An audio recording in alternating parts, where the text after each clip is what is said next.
With the seat facing forwards, in order to get that standing fold, the first thing you're going to need to do is lock the front wheels with the wheels facing forwards. So rotate them forwards, and then there's this little white trigger right here on the back side of the front frame. It's going to flip that over, make sure the wheel locks. Do the other one. There we go. Then we're going to apply the brake. You'll want the handle in the lowest position, so you just adjust that here, down to the lowest position. The leg rest needs to be down a little bit in order to get clearance for the shopping basket. That'll be a little more obvious later. You don't have to worry so much about the canopy if it happens to be open. And then there's the trigger on the back side of the seat frame for adjusting the recline of the seat. Just gonna lift that up, fold the whole seat forwards. Then on the handle, there's the safety slider. I'm gonna pull that over to the side, and then the main button on the underside of the handle. Press that in, and just press in the handle a bit, and it'll fold down. Then you can just push everything tight, and you can use this handle for carrying. It does pull that lower element of the seat out, but that's okay. You can pack it away and just pop it in tighter again. Starting off with the seat facing forwards, this is the only way to get the most compact one-piece fold to get it inside a trunk. It's not absolutely necessary to lock the wheels, but I do find that it makes it less fiddly. If you want to do it then, you want the wheels facing forwards. You're just going to pop those buttons there behind the front frame, and it's going to lock the wheels in that forward-facing direction. Apply the brakes, fold back your canopy. On the back side of the seat is the lever for adjusting the position of the seat. Just pull it all the way up, pull the seat forwards. Then there are two buttons on the handle, a main button and a safety button underneath. So press in on the safety button, press in on the main handle and handle button. And then press down, and when it gets to this point, you need to give it a little bit more extra like pressure. So like that, then you can release that.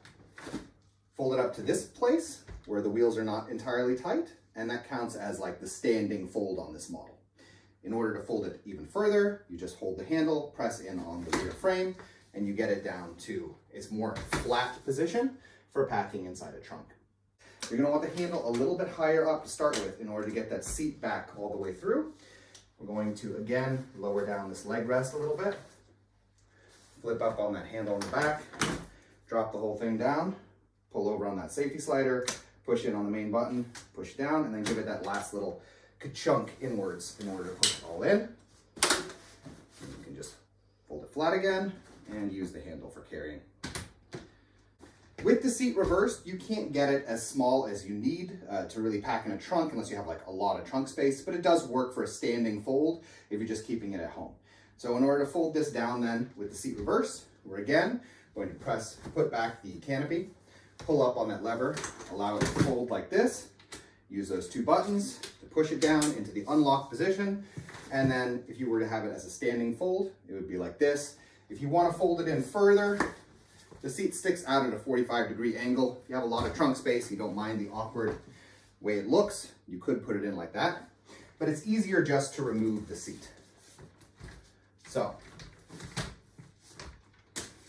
pulling it up again. Even when it's folded down like this, you can remove the seat, pressing in those memory buttons and pulling it off, and it'll stay nice and folded like this. In order to get this thing folded down even smaller, like you're packing a trunk to go on a trip or something like this, we're going to want to first fold down the seat and then remove it. And this is so that you get that nice folded, collapsed setup. You can actually fold it with it off, but it's easier to do it this way in my opinion. So folding down the seat, pop both of those memory buttons and lift off the seat frame. And now you have a nice little compact bit. And then we're going to want to remove these wheels. So on the back wheels, if you reach down underneath, here I'll flip it over so you can see it. There's a button on the underside here. You just press it in and you can remove the wheels. So that was one. Other wheel. All right, when it comes to the front wheels, there is a small button on the inside facing, just above that swivel lock. It's like a little metal button, and you're gonna need something pokey in order to poke it. So I'm using the underside of a small spoon, but you can use all kinds of things. Flat-headed screwdriver, and so on. Moving one wheel, remove the other one. Just following the same process in order to do this. Poking it in, letting the wheel pop out. And then we're just going to fold down the chassis the same way we've been doing it. So push over that slider, push in on that main button, pull it down, and then that last little chunk. And now it's going to fold down a bit flatter. Go.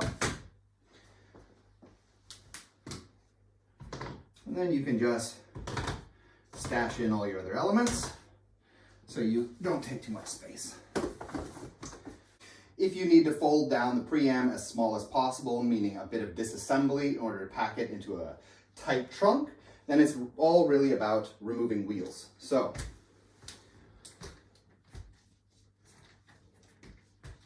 on the back side, the button for removing the wheels is located here on the inside. So just going to press it in, pull off the wheels. I'm going to pop the brakes off so that little pin isn't sticking out. In the front, the button for removing the front wheels is this little slider on the underside of the front frame. So pull it over and you can pull out these wheels. And I'm going to turn these swivel locks off again so those pegs aren't out.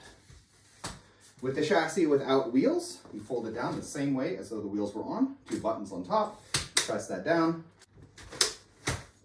pull it in together, and it gets quite flat and compact. And you can just stack your elements as works for you. So in any case, that was our guide on folding the Cybex Priam. We hope this video was useful to you, and if it was, we ask you to subscribe as it helps us to continue making videos in the future. Thank you.